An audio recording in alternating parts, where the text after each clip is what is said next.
Ayaan Hirsi Ali is an absolute genius, and we should listen to her on everything when it comes to the Islamic world, the Muslim world, and Islamic supremacy, racism, and extremism. I'm Tal the Traveling Clat, your favorite white colonizer. Let's get into this clip. I would like to reiterate the thanks for your time here at the University of Austin.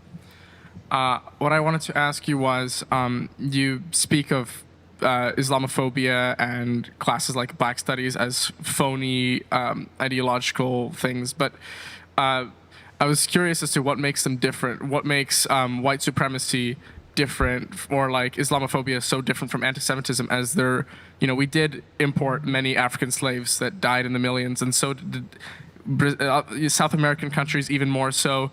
We did force Native Americans on forced marches and genocide. There are Muslims being massacred in China today. So what makes anti-Semitism so different? Two things. One is we have reckoned in America and in Western European countries, we've had a great reckoning with our past. We've addressed the fact that we engaged in slavery, we fought a war, we ended it. We had segregation, we had another major fight, we ended it. We had the civil rights movement. We brought women out of, and by the way, in fighting for all of those emancipations, the people who were heading these fights were constantly quoting from the Bible. They were believing Christians and they were inspired by their Christianity. So number one, we had that reckoning. Number two, anti-Semitism is the oldest hatred in humanity, and you find it, believe it or not, across the entire world. What made the West different after they nearly exterminated their Jews was to have that honest look in the mirror and reckon with what they did. And then those campaigns to end it. Islamophobia is a made-up word. It's made up by a political movement that wants to exploit and capitalize on white guilt to achieve its end goal, which is the revival of the caliphate. And the revival of the caliphate is to convert all of us into Islam, whether we like it or not. Those of us who refuse to do that, we will surely be beheaded. I'm sure I'm on top.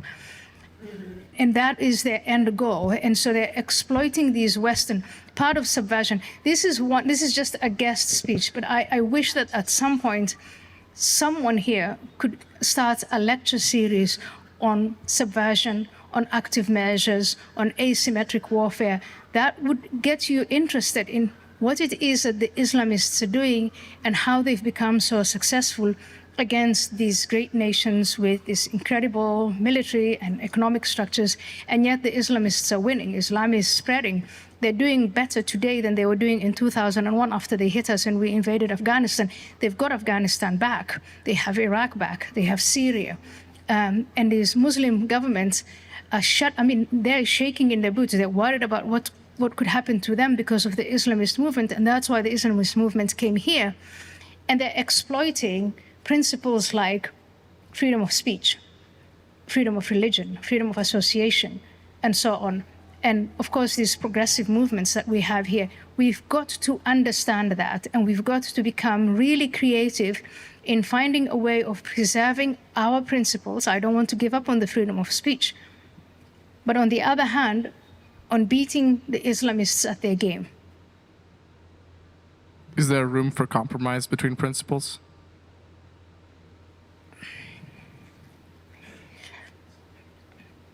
If I want to kill you and behead you, unless you convert to the religion I dictate, what would be the place of compromise? Well, I would not mind converting, as I myself am an agnostic, so have no faith, have no established faith.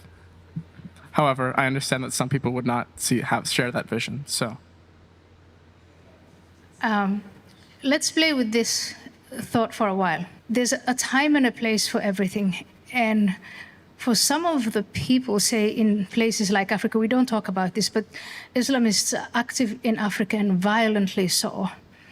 If you're a Christian in Egypt or a Hindu in parts of Pakistan, and you have someone looking at you and saying, you'll either lose your head or you convert to Islam, it makes sense to consider converting to Islam. But here today, for us to have the attitude of, well, we'll see what happens, and if we get to that point, I'll just convert, I will say, are you sure? Maybe you want to get educated on what would happen once you convert. What would your life be like, and the life of your sisters and women? What would they do to the Jews? He has said, this man, I repeat it, he said they're bacteria and they're microbes. And in the video that I showed you, they made it very clear it has nothing to do with Palestine. It has everything to do with them being Jewish. So they are going to annihilate the Jews. Will you stand by and watch that? Maybe I should give introduction to Islam and Islamism as a lecture series, and once you understand what it's all about, you might develop a backbone. I would look forward to that greatly. Thank you very much. Thank you. Okay, Theo already started my question, but my question is inspired by what Jesus says in the Sermon on the Mount about blessed are the peacemakers. So we see in human nature a desire to scapegoat, right? And you're arguing that the Jews are being there's a movement, or there's something that is trying to present Jews as the scapegoat, right? You talk about two important forces, maybe the Islam nation state, which is like a political power, which is a threat, but then also this, like, you talk about this network, like mosques all over the place, and these, communities, and all, it's infiltrating America and the West. So if we don't want to fall into our natural tendency to scapegoat and just become, instead of moving from anti-Semitism to anti-Islamicism, and our goal is to be peacemakers, then how do we do that? But at the end of your last question, you framed it as a violent struggle, right? If it's a violent struggle, then who is our enemies, and what do we do? Right after 9/11, you were probably not born. How old were you on 9/11? I was born in 2004. 2004. So before you. So right after 9/11, 2001, when we were having these discussions about how to treat this enemy that wasn't a state, but that was determined to destroy us. Some of the discussions were, but we can't do this because of the Constitution. We can't do that because of the Constitution. We can't do this because... And a very frustrated judge, or Justice Posner, said, the Constitution is not a suicide pact. So I don't think there is a lot of space between committing suicide and doing what the young man here said, is to let it just all happen. And I mean, when the time comes, I guess we will convert, or we'll deal with it, whatever. And really looking at and studying openly, which we haven't been able to do because we've been self-censoring. And I gave you that list of all the different ways in which we underestimated the Islamist movement. But if we were to estimate it the right way, I will say in our history in America, it's not the first time that we are fighting an ideology that wants to destroy us. Communism, just the other day, not so long ago, most of us lived through it. And you call it a Cold War here, but in Africa and in other parts of the world, it wasn't cold, it was hot. And we starved and all of it. So there were very good reasons for the United States and Western countries to fight the ideology of communism. And they developed a number of, I'd say, tools to recognize it when it's applying internal subversive methods and when it's coming from an external position.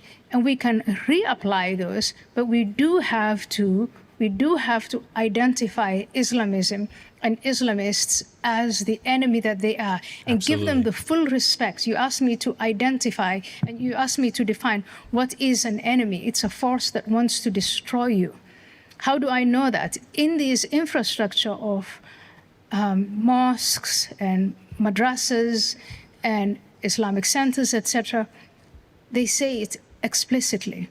So there is something about, don't listen to me, don't listen to the analysts with PhDs and the like. Listen to them and what they say, and take it at their word. So does this come down to a propaganda war? Like we just inculcate our children before they do? Is that where the battle lies? I think because the war they wage is totalitarian and total. But ours, And where do we ours, meet them? well, we have to meet, ours has to be total too. It has to be where they fight us with ideas, we fight them with ideas. Where they fight us with subversive means, we recognize that and we dismantle this infrastructure and kick them out of the country. We have those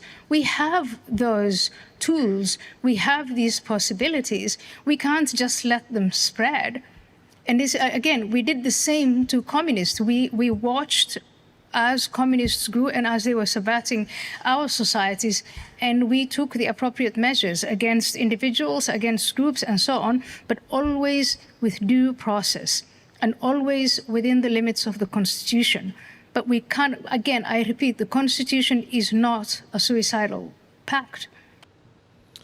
And unfortunately, leftist anti-racism ideology has pushed all of us into a corner now where we're all uncomfortable. Every single one of us is uncomfortable calling it out for what it is, which is a backwards ideology that threatens the life and the way of life of millions upon millions upon millions of people. It's actively oppressing right now millions of people, actually billions of people, but it has the potential to threaten the lives of millions of people and the way of life of millions of people. And it's really, really interesting, the psychology behind all of it, because the way that Ayaan Hirsi Ali puts it, it's essentially we are thrust towards suicide. We're thrust towards our own destruction.